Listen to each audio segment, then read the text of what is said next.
Mysuru sandal ಸೋಪ್ಗೆ ನಟಿ ತಮನ್ನಾ ಭಾಟಿಯಾ ಈಗ ರಾಯಭಾರಿ. ಪರಭಾಷಾ ನಟಿಯನ್ನ ರಾಯಭಾರಿಯನ್ನಾಗಿ ಆಯ್ಕೆ ಮಾಡಲಾಗಿದೆ.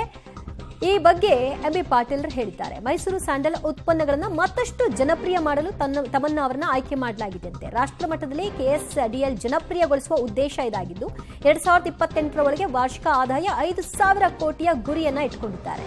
ರಾಯಭಾರಿಯಾಗಿ ನೇಮಕಗೊಂಡ ಬಳಿಕವಾಗಿ ಈ ಕುರಿತಾಗಿ ಎಂಬಿ ಪಾಟೀಲ್ ಸಚಿವರು ಸ್ಪಷ್ಟನೆಯನ್ನ ಕೊಟ್ಟಿದ್ದಾರೆ. ಯಾವ ಕಾರಣಕ್ಕೆ ಪರಭಾಷಾ ನಟಿಯನ್ನ ನಮ್ಮ ಮೈಸೂರು ಸ್ಯಾಂಡಲ್ಗೆ, ನಮ್ಮ ಕರ್ನಾಟಕದ ಹೆಮ್ಮೆ ಮೈಸೂರು ಸ್ಯಾಂಡಲ್ಗೆ ಪರಭಾಷಾ ನಟಿಯನ್ನ ಆಯ್ಕೆ ಮಾಡಲಾಗಿದೆ, ಅದರ ಉದ್ದೇಶ ಏನು ಮತ್ತು ಅದರಿಂದ ಆಗಬಹುದಾದ ಲಾಭ ಏನು ಅನ್ನೋದರ ಬಗ್ಗೆ ಎಂಬಿ ಪಾಟೀಲ್ರು ಮಾತನಾಡಿದ್ದಾರೆ. ಆಕೆ ಜನಪ್ರಿಯ ನಟಿ ಮತ್ತು ಆಕೆ ನ್ಯಾಷನಲ್ ಲೆವೆಲಲ್ಲಿ ಗೊತ್ತಿರುವಂತಹ ನಟಿ. ಹಾಗಾಗಿ ಇದನ್ನ ನ್ಯಾಷನಲ್ ಲೆವೆಲ್ಗೆ 2028ರ ಲೆವೆಲ್ ಹೊತ್ತಿಗೆ ಇದನ್ನ ದೇಶಾದ್ಯಂತ ವಿಸ್ತರಣೆ ಮಾಡುವ ಉದ್ದೇಶದಿಂದಾಗಿ ಈ ಆಯ್ಕೆ ಅಂತ ಅವ್ರು ಹೇಳಿದ್ದಾರೆ. ಈ ಬಗ್ಗೆ ಮತ್ತಷ್ಟು ಮಾಹಿತಿ ಕೊಡ್ತಾರೆ ನಮ್ಮ ಪ್ರತಿನಿಧಿ ರವೀಶ್. ತಮನ್ನಾ ಅವರ ಆಯ್ಕೆ ಬಗ್ಗೆ ನಮಗೆ ಪ್ರಶ್ನೆ ಇಲ್ಲ, ಆದರೆ ನಮ್ಮ ಕರ್ನಾಟಕದ ಹೆಮ್ಮೆ ಮೈಸೂರು ಸ್ಯಾಂಡಲ್ಗೆ ನಮ್ಮ ನಟ ನಟಿಯರು ಯಾರು ಇರಲಿಲ್ವಾ? ಅವ್ರು ಯಾರು ಕೂಡ ಬೇರೆ ಭಾಷೆಯಲ್ಲಿ ಗುರುತಿಸಿಕೊಂಡು ಈಗ ಪ್ಯಾನ್ ಇಂಡಿಯಾ ಸ್ಟಾರ್ಗಳಾಗಿಲ್ವಾ? ದಿವ್ಯಾ, ಪ್ರಮುಖವಾಗಿರ್ತಕ್ಕಂಥದ್ದು ಕೆಎಸ್ಡಿಎಲ್ ನ ಈ ಒಂದು ನಿರ್ಧಾರ ಜೊತೆಗೆ ಕರ್ನಾಟಕ ಸರ್ಕಾರದ ಆದೇಶ ಏನಿದೆ, ಇದು ಸಾಕಷ್ಟು ದೊಡ್ಡ ಮಟ್ಟದಲ್ಲಿ ಚರ್ಚೆ ಆಗ್ತಾ ಇರ್ತಕ್ಕಂಥದ್ದು. ಈ ಆದೇಶ ಹೊರಬಿದ್ದ ಬಳಿಕ ಎಲ್ಲ ಒಂದ್ ಕಡೆ ಸಾಮಾಜಿಕ ಜಾಲತಾಣದಲ್ಲಾಗಿರ್ಬೋದು, ಸಾಕಷ್ಟು ಫೋರಂಗಳಲ್ಲೂ ಕೂಡ ಚರ್ಚೆ ಆಗ್ತಾ ಇದೆ. ಅಂದ್ರೆ ಪರಭಾಷಾ ನಟಿಗೆ ಇಷ್ಟು ದೊಡ್ಡ ಮಟ್ಟದ ಸಂಭಾವನೆಯನ್ನ ಕೊಟ್ಟು ರಾಯಭಾರಿಯನ್ನ ಮಾಡ್ಕೋಬೇಕಾಗಿತ್ತ, ಇದು ಯಾರ ಒಂದು ಸೂಚನೆ ಮೇರೆಗೆ ಆಗಿದೆ ಅನ್ನೋದ್ರ ಬಗ್ಗೆ ಕೂಡ ದೊಡ್ಡ ಮಟ್ಟದಲ್ಲಿ ಚರ್ಚೆ ಆಗ್ತಾ ಇತ್ತು.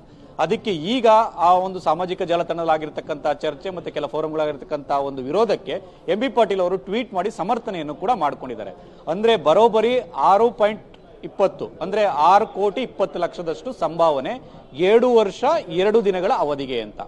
ಇದನ್ನ ಎಲ್ಲ ಒಂದ್ ಕಡೆ ಕ್ಯಾಲ್ಕುಲೇಟ್ ಕೂಡ ಮಾಡ್ತಾ ಇದ್ದಾರೆ. ಅಂದ್ರೆ ದಿನಕ್ಕೆ 84,000 85,000ದಷ್ಟು ಸಂಭಾವನೆ ಕೊಟ್ಟಂತಾಗುತ್ತೆ ರಾಯಭಾರಿಗೆ ಅನ್ನೋದನ್ನು ಕೂಡ ಸೋಷಿಯಲ್ ಮೀಡಿಯಾದಲ್ಲಿ ಕ್ಯಾಲ್ಕುಲೇಟ್ ಮಾಡ್ತಾ ಇದ್ದಾರೆ. ಇಂತಹ ಸನ್ನಿವೇಶದಲ್ಲಿ ಪರಭಾಷಾ ನಟಿಯನ್ನ ತಂದು ಈ ಒಂದು ಮೈಸೂರು ಸ್ಯಾಂಡಲ್ ಅನ್ನ ಒಂದು ಸೋಪ್ ಅನ್ನ ಕೂಡ ಜನಪ್ರಿಯಗೊಳಿಸಬೇಕಾಗಿತ್ತ ಅನ್ನೋದ್ರ ಬಗ್ಗೆ ಕೂಡ ದೊಡ್ಡ ಮಟ್ಟದಲ್ಲಿ ಚರ್ಚೆ ಆಗ್ತಾ ಇತ್ತು. ಅದಕ್ಕೆ ಎಂಬಿ ಪಾಟೀಲ್ ಅವರು ತಮ್ಮದೇ ರೀತಿಯ ಸಮರ್ಥನೆಯನ್ನು ಕೂಡ ಕೊಟ್ಟಿರ್ತಕ್ಕಂಥದ್ದು.